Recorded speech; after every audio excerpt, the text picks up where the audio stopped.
Welcome to the Voice of UK News Updates. Islamabad नुमाइंदा the voice of UK IG Islamabad Ali Nasir Rizvi के मुताबिक 3 कैदी vans में 82 मुलजिम मौजूद थे। मुलजिमों को पेशी के बाद अटक जेल मुंतकिल किया जा रहा था। संजानी टूल प्लाजा के पास नामालूम मुलजिमान कैदी वैन पर हमला आवर हुए। अली नासिर रिजवी ने दावा किया है कि तमाम कैदियों को दोबारा गिरफ्तार कर लिया गया है।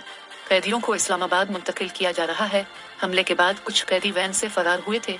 आईजी इस्लामाबाद ने बताया कि हमला आवरों की तादाद 18 से 20 थी। हमला आवरों में MPA का बेटा भी शामिल था। पुलिस ने 4 हमला आवरों को भी गिरफ्तार किया है, जिनमें MPA का बेटा, एक पुलिस एहलकार और 2 दीगर मुलजिमान शामिल हैं। GT रोड टूल प्लाजा के करीब पुलिस कैदी वैन्स पर नामालूम अफराद का हमला, मुतअद्दिद कैदियों को छुड़वा कर ले गए। आईजी इस्लामाबाद अली नासिर रिजवी ने दावा किया है कि तमाम मुलजिमों को दोबारा गिरफ्तार कर लिया है। पुलिस वैन्स में सवार कैदियों में ज्यादा तादाद PTI कारकुनों की थी।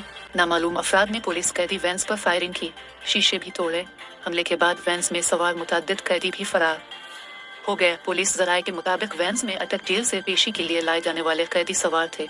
कैदी वैन्स में 150 से जायद कैदी मौजूद थे। जराये के मुताबिक थाना तरनौल और थाना संजानी पुलिस की नफरी मौके पर पहुंच गई।